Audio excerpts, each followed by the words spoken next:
Blog Talk Radio.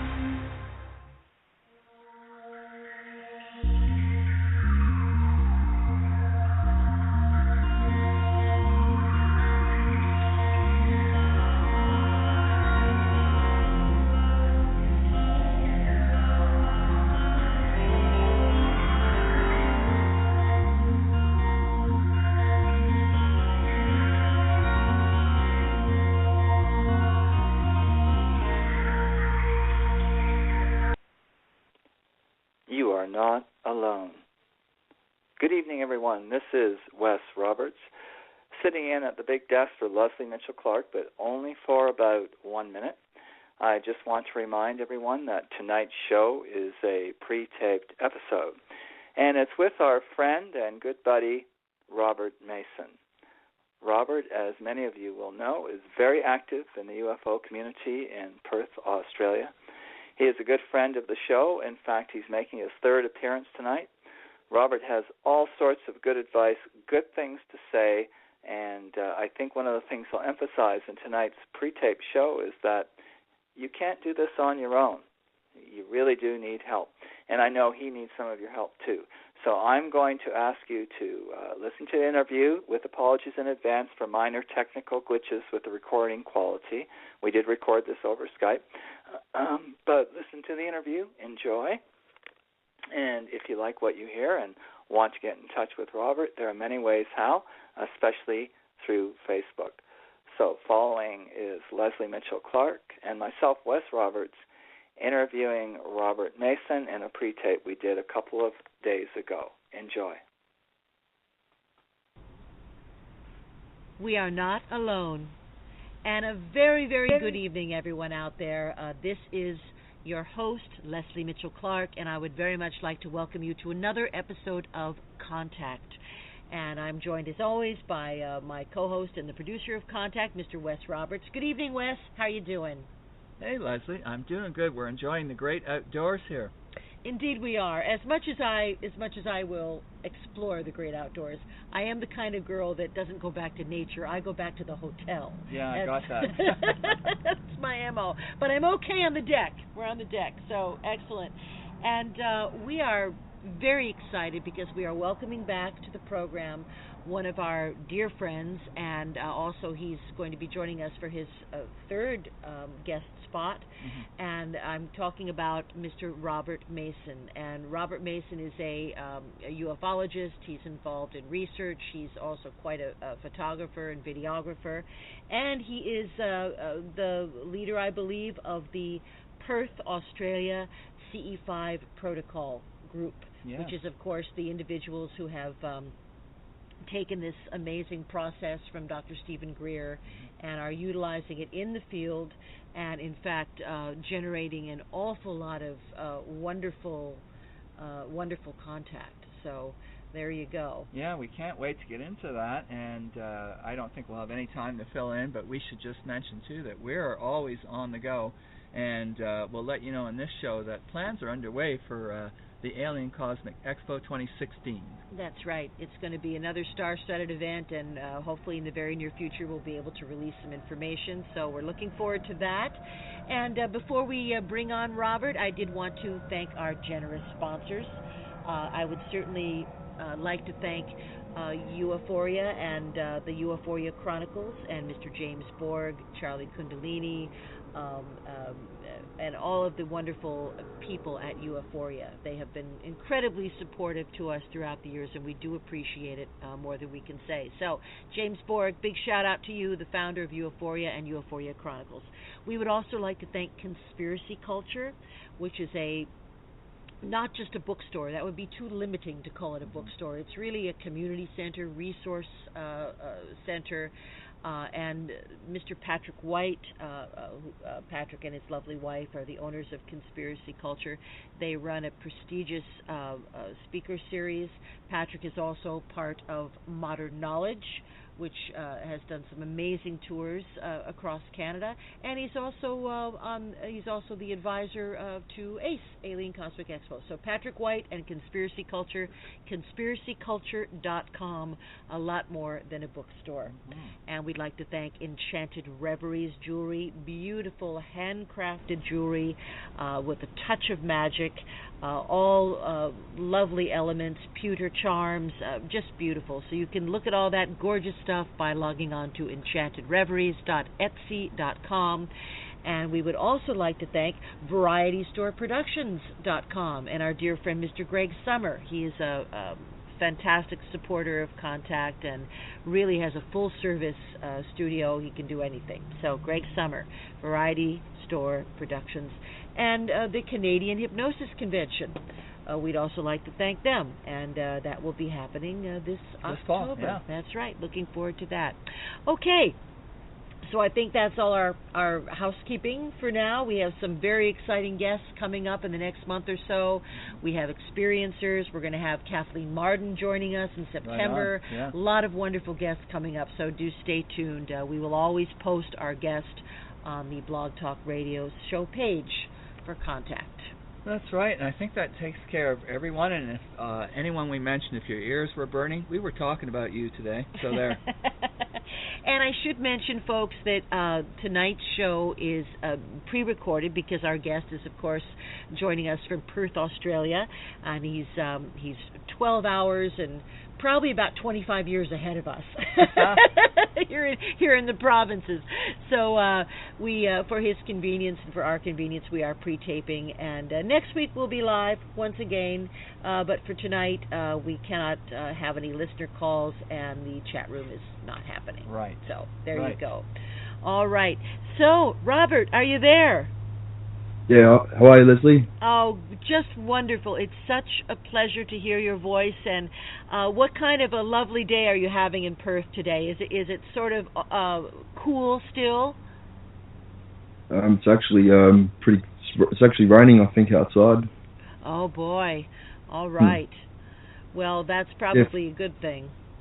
Yeah, thanks for having me back as well. Thank you, Leslie, and thank you, Wes. Oh, you're welcome. We're very pleased. And as I was mentioning when I was introducing you, Robert, I know that you're very active. I believe you're the founder of the Perth CE5 group.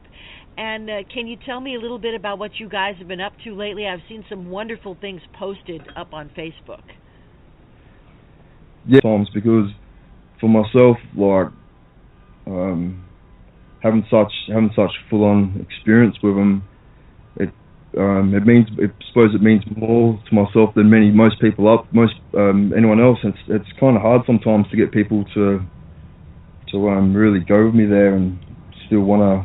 Do you know what I mean? Yes. Well, I think all experiencers, Robert, have those kinds of feelings sometimes of alienation, so to speak, pardon the pun, but I mean, Wes, you can speak to that a lot more effectively than I can. Have you had feelings of like maybe not trusting people or worrying about how they might perceive you, or being dismayed by things when you tell them the truth about yourself? It's not so much even that. It's like we can demonstrate and show people. There's this one at the moment, and it's and for like the last few nights I go out and look for it. It'll be flashing. It just flashes all over, like at different locations, at different times, all over basically just right above my house.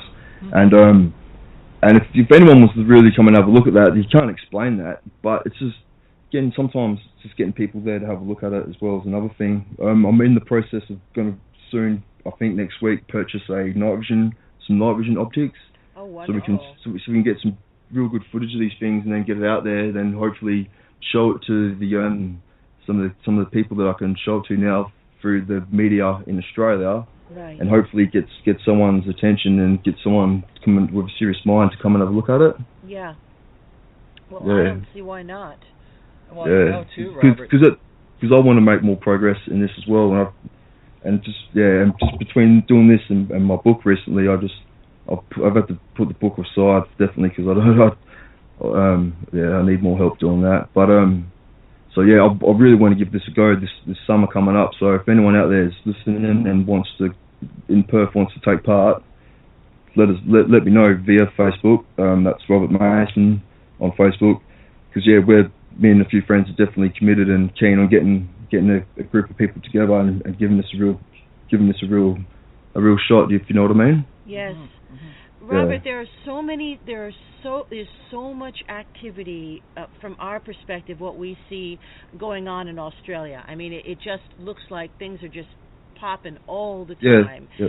And I was wondering, do you think this might be due, at least in part, to the relationship that the Aboriginal peoples have, perhaps with the sky beings? I mean, I think we certainly can relate to that in Canada because, of course, we have Native Canadians who also have deep traditions of communication with sky beings, and they conduct ceremony regularly to bring in these beings. Do you think that kind of thing also goes on in the Aboriginal communities? Yeah, definitely. We'll never having any real clear instructions or knowing what I should do, because obviously what had happened, I've sort of thought to myself, obviously this has happened for a reason, and trying to always remain grounded and level-headed about it all, not get too carried away. A few things happened, which I was hoping if you wanted to, we could talk about it tonight regarding what happened with my brother and the moon and stuff, and then which then I was left me even more with more questions. I went on a little holiday around, or not holiday, like a trip. I went to a trip to Europe. I'm sorry. I went to a trip to Europe, and I wanted to go to Egypt and stuff, but this was in 2013, 2014, and this was just before the ISIS thing really started kicking off. Right, of course. Yeah, and so I didn't go to Egypt, and I stayed where I could in Europe, and I was surprised to see like all the tours you go on and everything basically revolving around their castles and all their ancient stuff. It's all around what they would call mythology. Mm-hmm. And like old mythology and ancient stories and stuff like that. But myself, seeing what I'd seen in Perth and experienced what I did, I was supposed looking at everything with different perspective.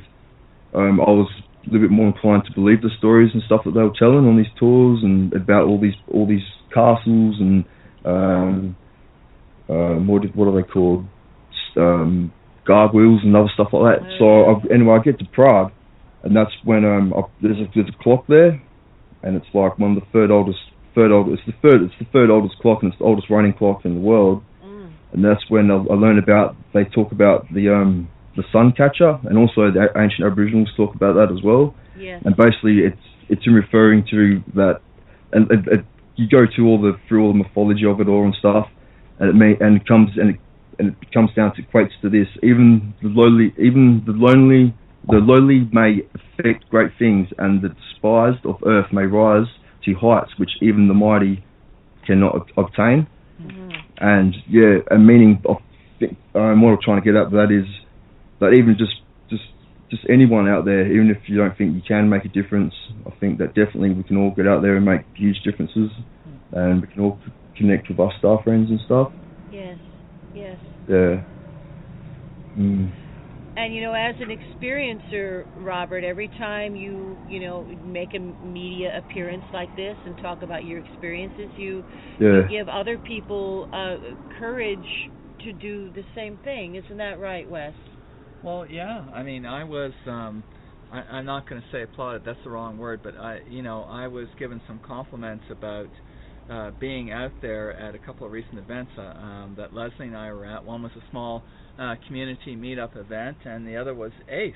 Mm-hmm. And a couple of people said, well, hey, that's pretty brave of you to get out and speak about this, and I feel like I must share. I think that's part of my duty.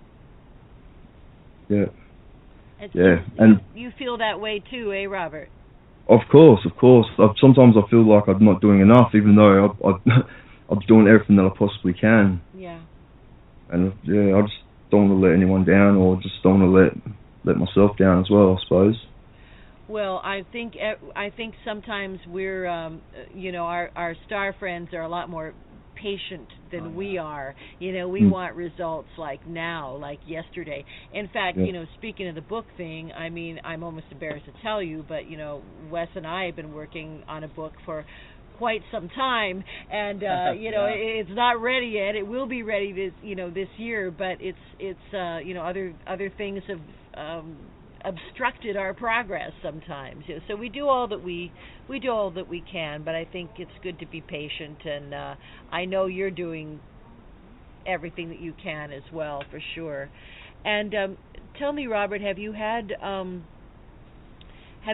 some communication experiences recently? In other words, sometimes when you are, say, with the CE5 group and you guys see some lights or whatever, do you have a sensation of communication? Yeah, I do personally all the time myself. Yeah, well, just for example, when you talk about the C5 groups and stuff, I don't really have a solid CE5 group operating at the moment. I got friends and stuff that I can work with and show them, but nothing that's really. I don't want to disappoint you either by saying that, because my head's been in this, like, trying to write this book and get this other thing going, and as soon as then I realised, like, everything, the world was passing me by trying to write this book that I don't know if was even gonna really be worth writing. Yeah, and I definitely don't want to sound negative or anything like that, because I'm always positive, and it's always a good thing, and there's heaps of good stuff I want to talk about today. But yeah, just on my front of getting the C5 teams and stuff operating. It's just I've had to put that on the back burner. Yeah, I'm sorry to say, but I can give you some excellent examples of myself. Like, just excellent. Well, it was only like 2 weeks ago, or actually I'll say that's probably about a month or two ago.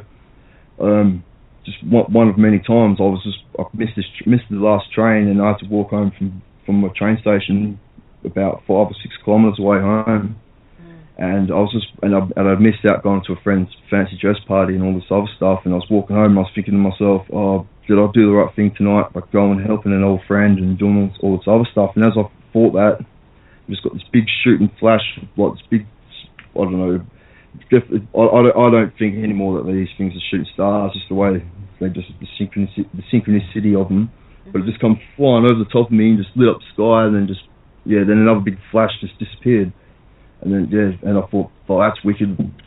That's them communicating me again. And then a few more times that night, just when at certain times, like, if I'm really in good contact with them, or like you said, if I feel like what did you say before, Leslie? When you're making contact, like just a sense of communication, like there's a presence there, you know, that feeling, definitely. When the connection's real strong, I feel like I can ask them questions, and they'll respond to reasonably simple questions, I should say.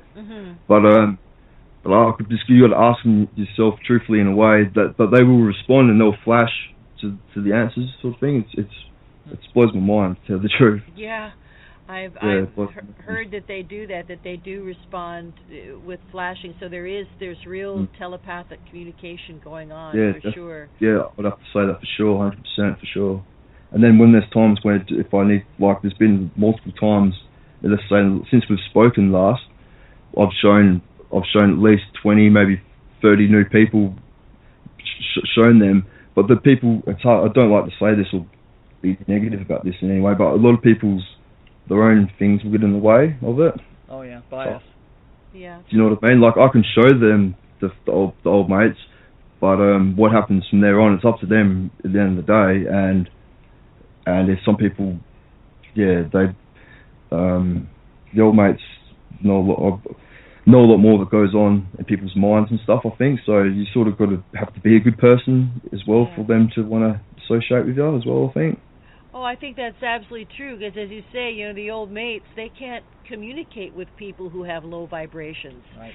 I think it's almost impossible for them to, like, get through, like, and if people are narrow thinkers or racists or anger driven, the old mates just can't punch through that divider almost, really. So you already know, since you are communicating with them, that you're a good person and you're on the road and Exactly, yeah. you're living a good life, or you wouldn't be having these experiences.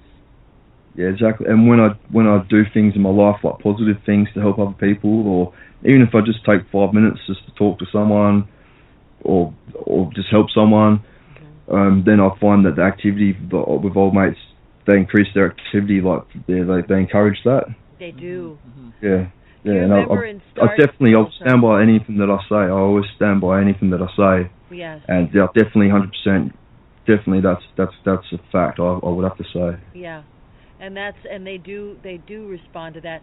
There's a favorite Star Trek episode of mine, actually from Star Trek Next Generation, where Deanna Troi is explaining the world of the future to some people who have been frozen cryonically, and she says, we passed through these terrible experiences, and once we got rid of greed and avarice, a lot of the other terrible things went right along with them. So I think greed is something that's not even really understood by our space brothers and sisters. I think they're very removed from it, and that's one of the big things that's glopping up the works. I'm sure in Australia you must be having the same issues, where there are a lot of people struggling and very few people who with most of the money. Yeah, exactly. And starting to see a lot more on the news, people just becoming used to seeing like police just running through people's houses and armies walking down the street and stuff. Like a lot of that's happening in Australia now. Oh my God! Like they'll make up like some name of some siege, like the other week, some Perth siege, and just what's it called? They're just getting people ready for the police to have a lot more physical. It's like martial law. We're always, I'm from the States, so we're always afraid that like martial law is going to be declared, which any president can do, and it just means the military comes in and starts running everything. But I don't think I don't want to be negative or pessimistic, because I really don't feel that that's what's going to happen. I think that's a possible reality if we don't get our shit together. But what's going on in Australia with regards to disclosure? Do you have government agencies that are hiding information about sightings and encounters and technology the way that we do here? Well, I'm not sure, but like what was saying just before, but that was not long ago. But it does seem like there has been a change in the direction of things. It seems as though I've been trying not to watch too much of the news, but when I flick through, I'll see that things are starting to pick up a little bit. People will it seems as though maybe it's going to happen soon, if you know what I mean. That the energies are increasing, that something's going to happen soon. Yeah, I think everybody sort of feels that way. Absolutely. So, Robert, have you had? I know you have sightings and communications in your waking hours. But have you had experiences where you think you had encounters with beings maybe during your sleep, where you even maybe were in your etheric body and traveled with them or something of that nature? Yeah, definitely, and that also coincides with my brother. What happened to my brother when he went missing? Oh. But, yeah, and also when I was in Europe, actually, I had some out there dreams. I believe I don't know if I could describe it. I was visited by something, and it told me all this information. I remember it being in a dream, thinking and saying to myself, "I'm aware right now." Yeah. Some of the stuff that was the information it was telling me was like blowing my mind. But then I was like, this was all this information. I was like, this is really good information. And then when I woke up into this day, I just don't remember any specific part of it. Yeah. It's in there. But it's in there. But it's hard to explain sometimes. No, believe me, I completely understand. Wes, you've probably had I don't know how many experiences like that, right? Yeah, I've had experiences that I thought were dreams. I know they were not dreams at this point, where I've even read some things, pieces of paper, documents, and I come out of it and I can't recall diddly. Yeah, but that's not unusual at all to have that experience.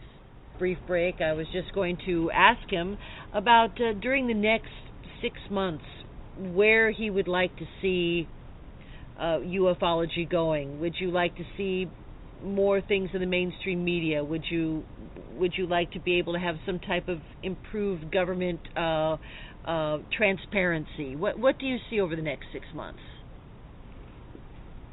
Yeah, that'd be great. I'd like myself to work with like the universities or something like that here in Perth, and take out some students, maybe even get involved in some classes teaching people. That'd be great. Indeed. And just that'd be great. And yeah, from there, once you get enough people seeing it for themselves, enough people with credentials and respected members of the community, once they start paying attention and seeing it themselves, then it's just a matter of time. Then I believe. I think you're absolutely right, and I think working with young people is a big part of this whole issue, and they're surprisingly open. I think the people being born into the world, or that were born into the world 15 years ago, or these are really special people who are here for a specific reason. I mean, we're all special people, but these kids coming in seem to be very technologically savvy automatically, you know what I mean? Yeah, I agree with you as well, with that one as well. Well, my little niece, she blows my mind. She's quite advanced. And my mates' little kids and stuff, they can all use iPads and stuff better than I can use them. It's phenomenal, isn't it? It's like they have no fear, because this is the world that they've come into, and they've come in with the skill set that is going to just put them right where they're supposed to be. But they're fearless because they're so comfortable with the technology. So I think that's a very important thing to look at. Indeed. And Robert, I know you have items on your list tonight, and we don't want to steer you too far away from them. So did you want to speak about something we haven't brought up yet? Well, personally, I put on Facebook the other night about how more I research and look into the UFO phenomenon and all these ET contacts and all this stuff. It makes me learn more about humans and us as a species, and what motivates us and what drives us, and sometimes the negatives and the positives. So sometimes I find for myself to, like, I suppose, teach someone or demonstrate would be for myself to sometimes from my own experiences I find it's easy for myself to relate to and stuff like that. Yeah.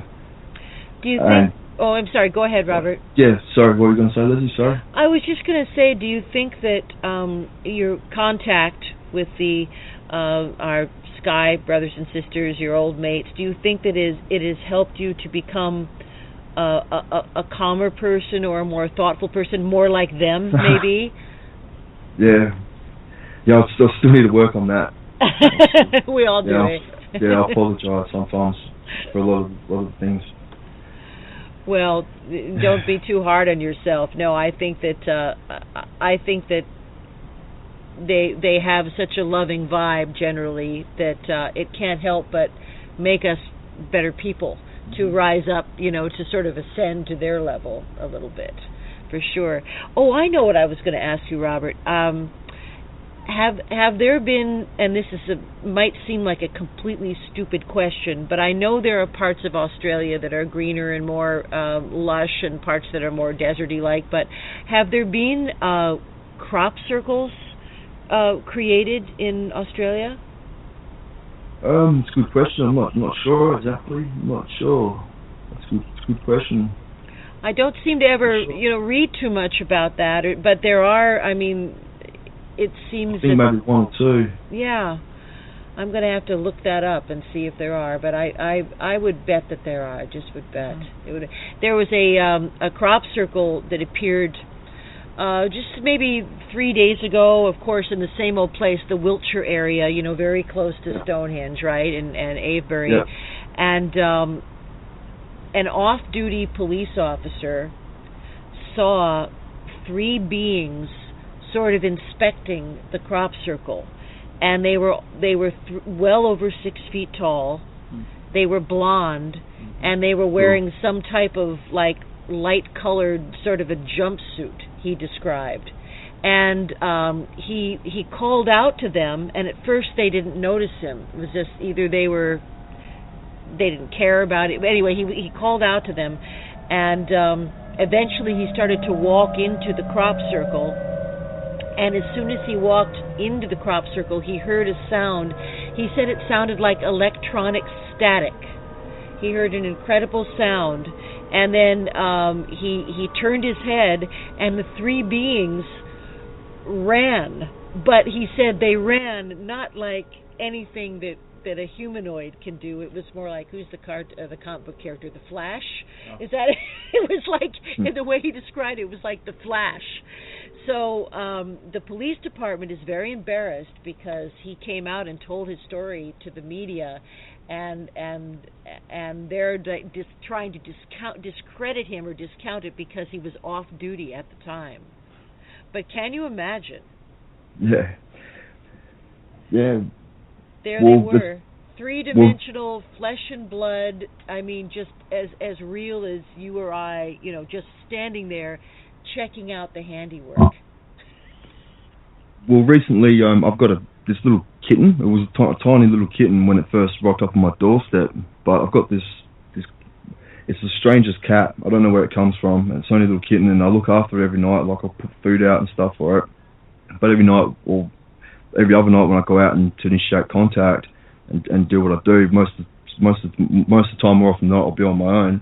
This cat will just quickly pop up, and it just startles me, and I'm like, oh. And then I've been looking into some stuff as well about what I was trying to bring up before about Prague, and that the old astronomical clock the school got there. That's the oldest running clock and calendar on the planet, and it was obviously back in the day. It was covered up by, like, if you want to call them the Illuminati or the powers that be, and all the scientists and the creators of the clock their eyes were burnt out of their head, and all this horrible stuff happened to them.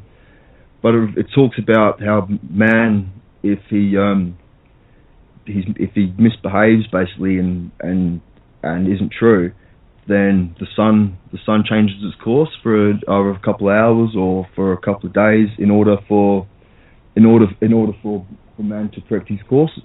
And it was interesting looking at, and just in regards to like Nibiru and stuff, and just and my beliefs, because I do have my imagination, my mind runs wild, and there's a lot of stuff because of what's happened recently. I hold myself back and I won't say things because then I think myself out.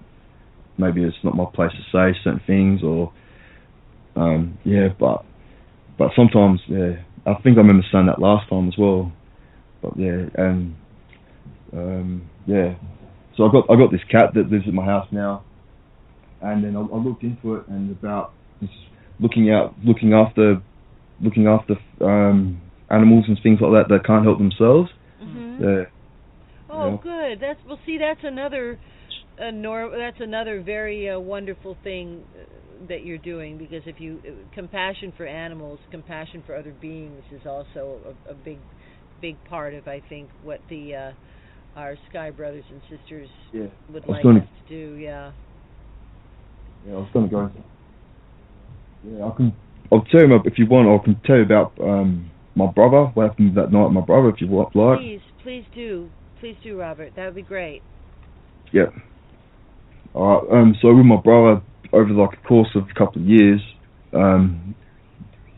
his mental health started deteriorating, and my mum and my family didn't really want to acknowledge it and admit to it for whatever reason, and I could just tell that something wasn't right, and it boiled up to a point after about a year or two, and me and my brother have always gotten along, and I love my family, and I love all my family, and never would think for things to go to a physical altercation, but it did, and my brother, not being in full control or whatever of himself, he's punched me a few times, and then I've just said some really nasty things to him, and I've walked inside, And at that point, my brother was really, he's quite ill, mentally ill with schizophrenia and stuff. He's got in the car and he's taken off.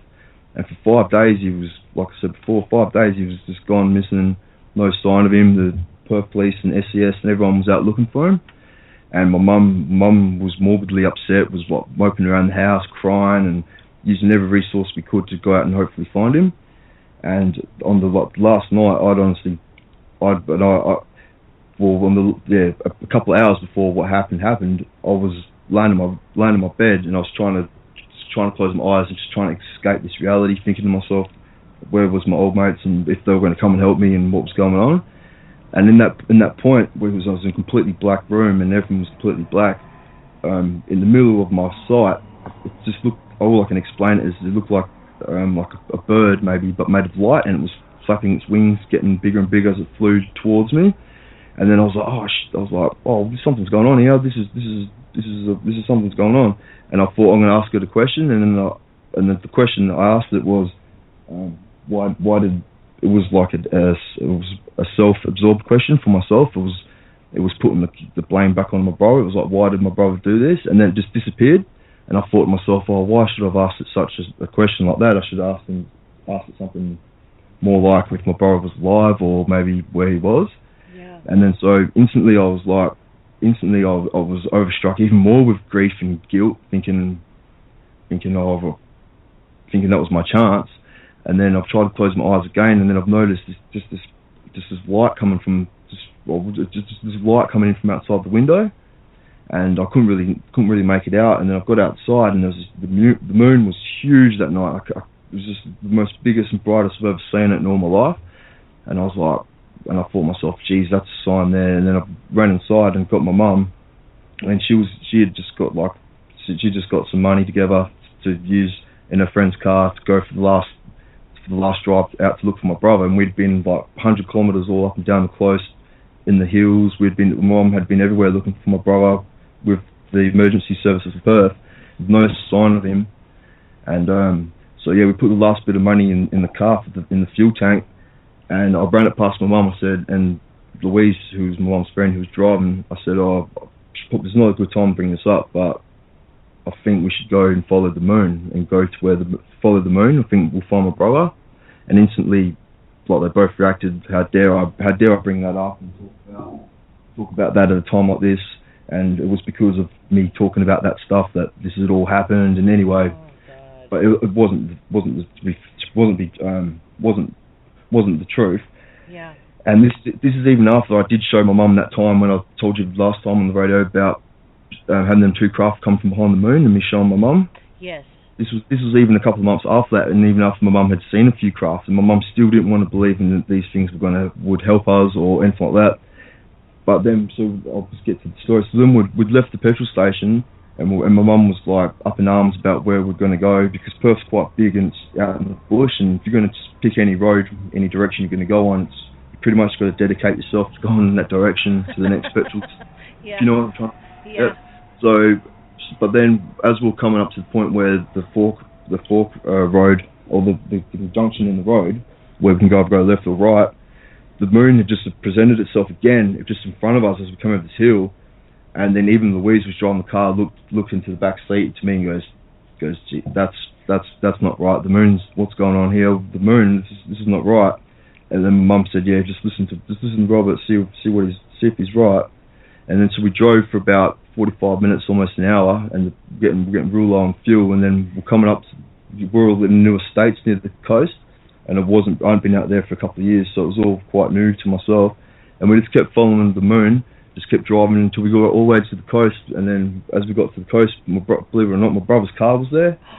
Yeah, and it was. Oh my God. In my mind, of everything that's ever happened, it was a miracle.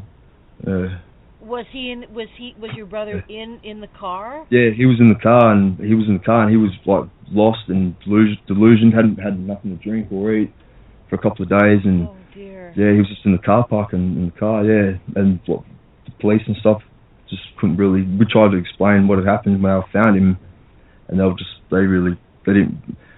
didn't. I'm not saying they didn't believe us, but they just didn't really, I suppose, pay much heed to things like that. Oh my goodness. Yeah. So yeah. did you? What happened? What happened then? Was your brother taken to hospital? Well, he just came home, and then that really snapped my mum into it, and then that really that really got her on board. Then after that as well, she spun the whole family out a little bit. Yeah. Yeah. Yeah. But that's what wanted me to do other stuff like tell my story and write the book and stuff, because I still can't explain that to this day. Yeah. Well, you obviously got some information. You'd probably be a really good remote viewer, too, if you ever decided to do that discipline. You probably have the natural skills for remote viewing, I would really well imagine. But thank God that you found your brother before things became more severe. And if I may ask, how many years ago was this, and how is your brother today? That was in 2013. Oh. Yeah. So that's really recent. Yeah. That was after all this. That was after what had happened in 2012. Yeah. And then I looked into it, and then native people from like South America, from the Indians, and from Australia and South Africa and stuff, they all talk about like trackers and guides using the moon and stars to find people that have gone lost for hundreds of years. Oh my! Wow. Yeah. That amazed me a little bit. Incredible. Well, that's quite a story. My goodness. Did you tell your brother this story? Oh well, of course he was a part of it, and sometimes I have trouble explaining it, trying to find words to explain it, and I think myself, no one really can understand or can really believe what I'm trying to say, but it actually happened like that, and I completely believe you. Yeah, it was amazing, and whereas the other stuff I can say, well, them lights, there may have been aliens or may have been something else. I'm not sure what they were, but they weren't from around here. But with the moon incident, I don't know how the moon could have played a part the way it did. I'm not sure. I'm not sure. Well, Robert, that they can stage things. They can influence your perception in a positive way. I mean, when a lot of people who have experiences of being taken as children, they walk into fully staged scenarios. So what you could have been imagining, as the moon, could have been almost a vision in a way that you were all sharing. It could have been something like that. I remember there was a client I was working with who had some memories he was trying to recover, and he of course, like so many other people, came to me in his 40s, and he had been having experiences since he was a small child. But I remember he talked about one experience in particular where he and his family were driving through the country, and they saw something that they thought was the moon. Okay, that's why I'm thinking of this, because it was not a craft. They thought it was the moon, and they were remarking about the moon, how bright and brilliant that it was, and they were all experiencing that. And then they sort of turned off a road, and as they turned off the road, the guy, my client, said he saw, to his right across the car, that there were a bunch of Boy Scouts on their bikes riding alongside the car. So those were not Boy Scouts on bikes, obviously. But and later, of course, he did see them as they actually were, which was just not really greys, but beings that were like small humans, not greys in that sense. But at any rate, they, the way we perceive things and what we see can be heavily influenced. It's something that is kind of like hypnosis, but on some advanced scale that we can't really understand at this point. Yeah. Would you like me to tell me that the second time where I believed that I was swooped and I was maybe abducted or? Absolutely. Yeah. Please, Robert. Yes. Yeah. Yeah. Sorry about being so nervous today as well. Oh man, you're fine. You're fine. No, you're not. Because I was thinking to myself, I haven't gone to tell them about my book, or everyone's going to, what have I been doing? You know what I mean? Nobody is judging. Anybody who's listening to our program is very open to everything that you are saying, and they're very pleased. And if there's anyone out there that wants to help me co-write my book, just let me know as well. That'd be great. All right. You may find someone. You got to get your girlfriend, man. I don't know. Okay, so carry on. Tell us about that. The second time. Yeah, the second time it was quite late in the morning, or quite late in the night, early in the morning, about around 2 a.m. It was pitch black darkness, and this was in 2013 as well, late 2013, and this actually was, this may have been even early or mid 2000, this winter of 2013, just after my brother's incident, and I was leaving a girl's house just a couple of kilometres away from my house, and I was just on a push bike, so there was no cars on the road, and I was riding down the road, and it was real cold, and as I was riding, and I was getting like a little bit of sweat and stuff like that. As soon as I would slow down and stop riding, I would really feel the cold weather, so I had to try and keep up a fast pace, and I was riding against the wind, and that night with this girl, this friend of mine, I'd been showing her the lights and the UFOs and stuff in the sky, and there'd been a lot of activity that night, and then she actually was telling me how one of her friends in the Australian Air Force had extremely classified footage or something like that from when these F-17s were flying over somewhere in Australia somewhere, of these UFOs that followed them, and I tried to get my hands on that footage and obtain it, but I couldn't get my hands on it. So anyway, I was leaving her house, and I was even riding downhill, and something's just the same as before when on the 22nd of 2012, when I was swooped in them pictures, and something grabbed me on the top of my shoulders and on the back of my head, and just that same feeling sensation happened, and it was physical, and I felt it. It was bang, it happened, and then I froze with fear, and I stopped pedaling. I thought, geez, that's them. I don't want to look behind me right now, because I can only be honest, I was a bit scared. I was like, I don't want to turn around and look behind me right now. I know that they're up there. And then so I just kept riding, and I kept riding a little bit faster. Then I went around the corner, and I didn't really want to look behind me because I knew they were right behind me. And I kept riding. I got home, and I put my bike up against the tree. And then there was like not many clouds at night, but there was a couple of clouds. And as these one or two clouds started separating, this quite bright orange, it was definitely old mates, was moving in different directions. It was getting bigger and bigger. So it seemed as though it was descending down to the planet. And in that moment, I thought to myself, geez, I sometimes I act tough and that, but this is scaring me, you know. This is happening again. It's actually very when the moment's about to happen, you know it's about to happen. It's very intense. I was like, oh no, it's going to happen again. And then so I quickly went inside, and then I don't remember much, but I remember waking up the next day at a weird time. I woke up, and for some reason I was completely naked, and all my work tools were piled up in a pile outside, and it was raining the next morning, and all my tools and stuff were outside, just in the rain. Wow. Yeah, and I think that was I didn't really go back to work after that. That was like a sign. I think they didn't want me to go to work. They wanted me to keep doing this. Yeah, I guess so. Yeah. My goodness. And the weird thing about that was the dreams that I had regarding that night. I can picture in my mind vividly, like flying up from my suburb to a certain height, where then I don't remember anymore after that. But after that dream, I have that memory now of flying up from where actually they touched me. So. Oh, so wow. Did you feel as if you were? Did you feel 100%. As if you were in a craft, or did you feel that you were just traveling without having to be in a craft?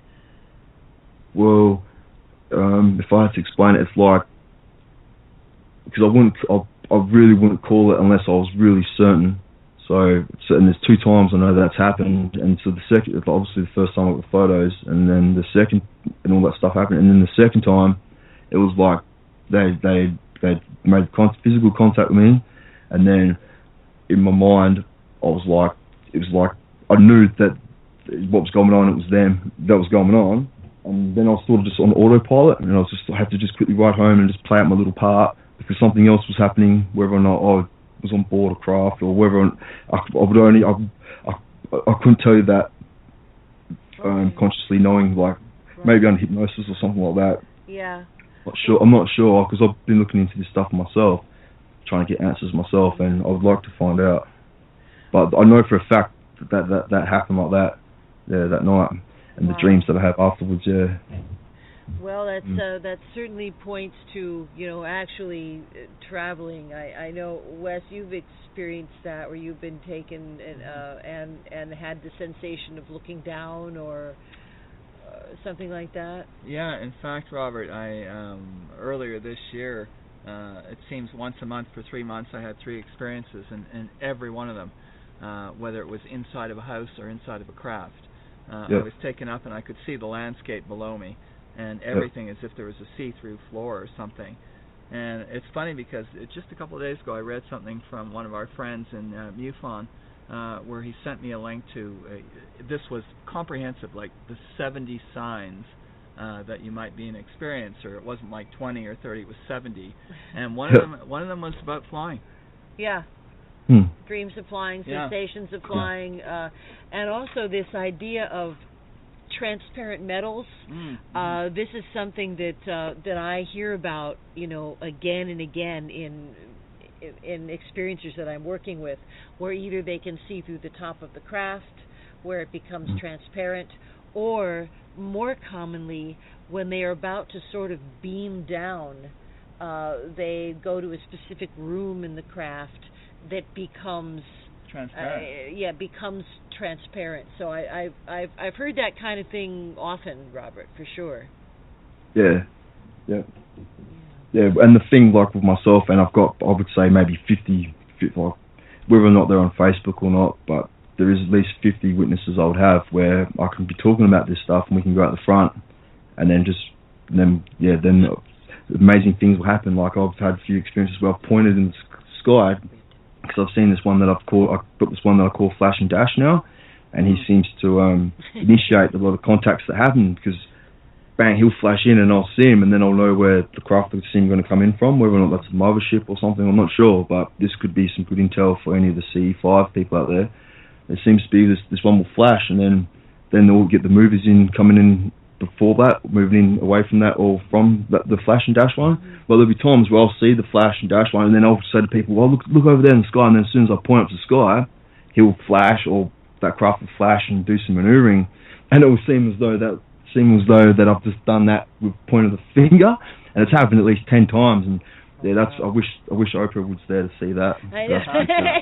No kidding. Yeah, because you wouldn't believe it unless you've seen it, and then it must sound like a complete loon talking about it, but that's unless you've seen it, it's pretty cool. Oh no, there's a guy here in Toronto, Robert, who, just like yourself, pretty much all he has to do is step out into his backyard, and he has sightings, and they respond, and it's really similar to what you're talking about. He's like you. He's a kind of a magnet. They're attracted to him or show themselves to him in the most casual circumstances, and so it's very similar. Yeah, and it's funny because I can only say once in my entire life did I ever see a craft when I was a teenager.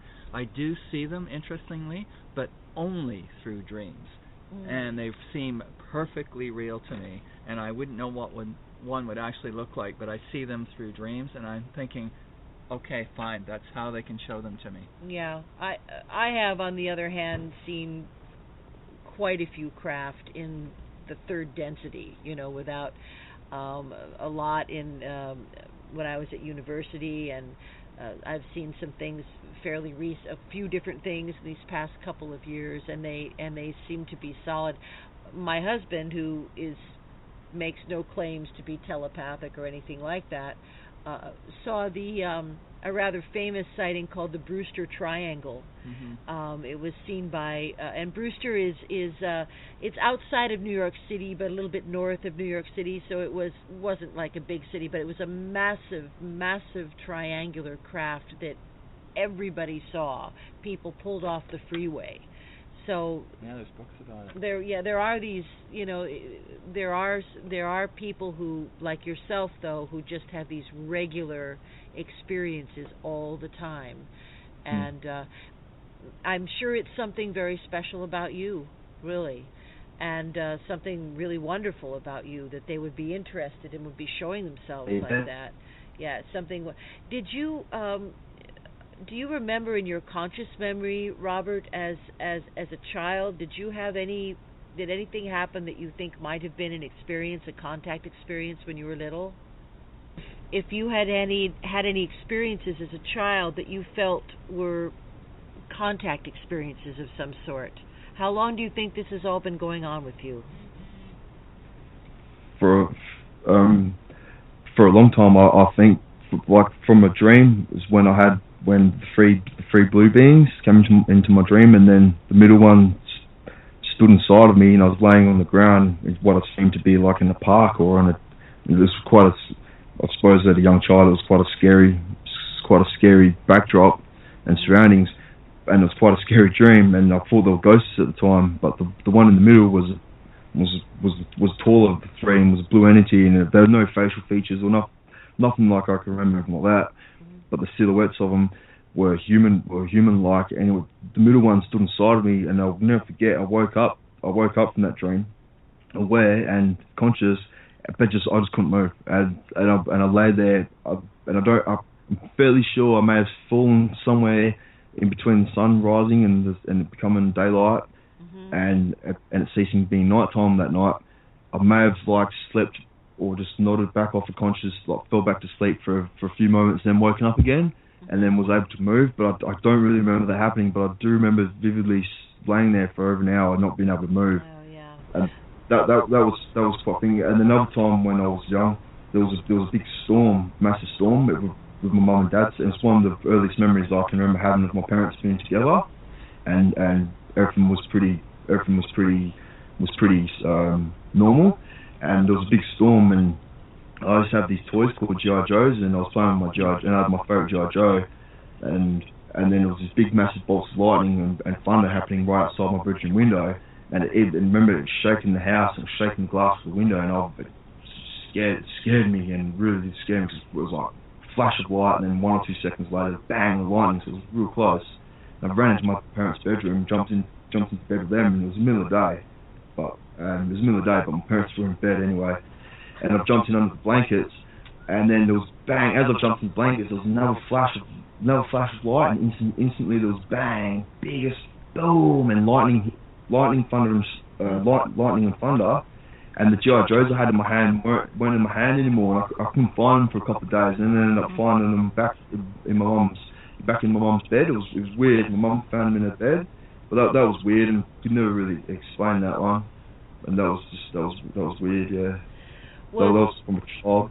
Yeah, sorry. It certainly sounds, those are, sort of classic kind of, memories of things having happened to you that are sort of mixed with conscious memories and stuff that you don't have total access to, but indeed, it would be very unusual, Robert, for someone who has as much activity going on and sees as much stuff as you do, for you not to have been a lifelong experiencer. 100%. I mean, this just doesn't just pop out of nowhere. I mean, a lot of people seem to reach a certain point in their life, and most frequently older than yourself. People come to me in their 40s, and they're suddenly having memories, and it's all there. So, oh boy, I just got the signal from Wes there. We just have a couple of minutes left, Robert. I just want to thank you so much for joining us on Contact again. It's always such a pleasure to talk to you, and certainly we're so appreciative of all the fantastic information that you always put up on your Facebook page, and all the wonderful things you do to try to increase awareness. And just know that we're here on the other side of the world giving you a lot of support. Thank you so much, Leslie, and thank you so much, Wes. You're welcome. All right, and we will talk to you again real soon, Robert. Thank you once again, and you have a fabulous night. Okay, thank you. Okay, good night.